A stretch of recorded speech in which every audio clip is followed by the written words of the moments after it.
¿Quién debe de bautizar? La palabra de Dios enseña de la persona inconversa que se bautiza, y la palabra de Dios también enseña de la persona que bautiza a la persona inconversa que decide bautizarse. La persona que se bautiza no es lo mismo que la persona que bautiza. La persona que se bautiza y el que bautiza son dos personas diferentes.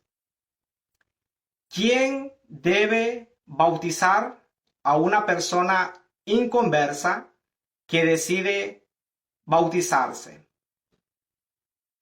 La palabra de Dios enseña a través de ejemplos aprobados por Dios y enseña a través de mandamientos dados por el Señor.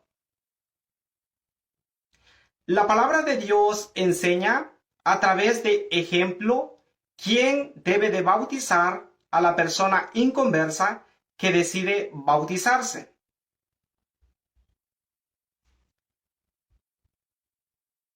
¿Quién bautizó a el eunuco? Felipe, un cristiano, miembro de la iglesia que Cristo edificó. Hechos capítulo 8, versículo 36 al versículo 39. En este ejemplo, la palabra de Dios nos enseña que quien debe de bautizar a una persona inconversa que decide ser bautizada es un cristiano, miembro de la iglesia que Cristo edificó. Felipe, un cristiano, miembro de la iglesia que Cristo edificó, bautizó a el eunuco. La palabra de Dios también enseña a través del mandamiento dado por el Señor a sus apóstoles quién debe de bautizar. Mateo capítulo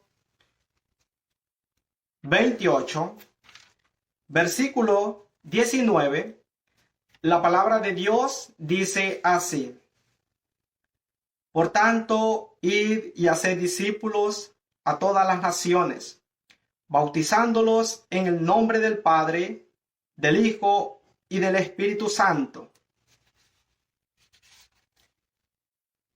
¿A quién autorizó el Señor después que resucitó para ir y bautizar a las personas?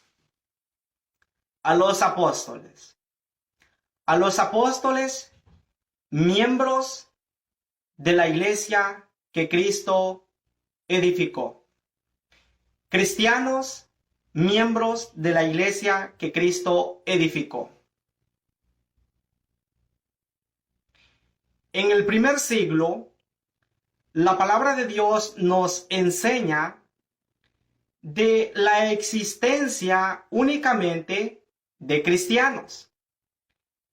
Hechos capítulo 11 versículo 26, Primera de Pedro capítulo 4 versículo 16.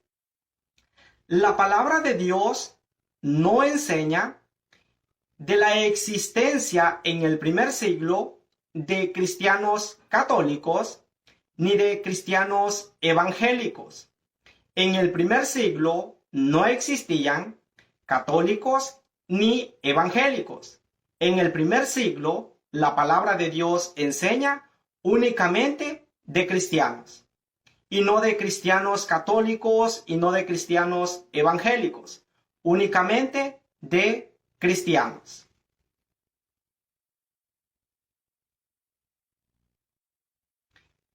¿Quién bautizó a el eunuco? Felipe, un cristiano, miembro de la iglesia que Cristo edificó. ¿A quién autorizó el Señor para ir y bautizar a las personas? A los apóstoles, cristianos, miembros de la iglesia que Cristo edificó. Hechos capítulo 8, versículo 36 al versículo 39. Mateo capítulo 28, versículo 19. Por tanto,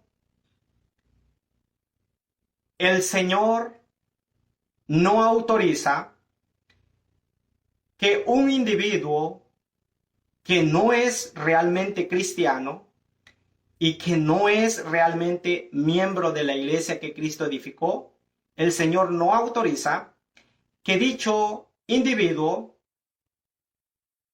pretenda cumplir el mandamiento de ir y bautizar a otra persona que no es cristiana. El Señor no autoriza que católicos o evangélicos que no son realmente cristianos y que no son realmente miembros de la iglesia que Cristo edificó, no autoriza que dichos individuos que pertenecen a diferentes denominaciones pretendan cumplir el mandamiento que el Señor les comisionó a los cristianos y miembros de la iglesia que Cristo edificó de ir y bautizar a las personas. A los individuos que no son cristianos y que no son miembros de la iglesia que Cristo edificó, el Señor tiene un plan de salvación para ellos, incluyendo el bautismo que es para perdón de los pecados. Hechos capítulo 2, versículo 38. Dichos católicos o dichos evangélicos lo que deben de hacer es recibir el plan de salvación que el Señor les presenta y recibir el bautismo bíblico que es para perdón de los pecados. Bajo el nuevo pacto, el modelo del bautismo bíblico. ¿Cuál es el modelo del bautismo bíblico? La palabra de Dios enseña que es inmersión, que es sepultura. Sepultura en una totalidad en las aguas del bautismo. Romanos capítulo 6, versículo 3 al versículo 4. ¿Quién debe de bautizar a la persona inconversa que ha decidido recibir el bautismo bíblico? Cristianos y miembros de la iglesia que Cristo edificó. Hechos capítulo 8, versículo 36 al versículo 39 y Mateo capítulo 28, versículo 19. Muchas bendiciones.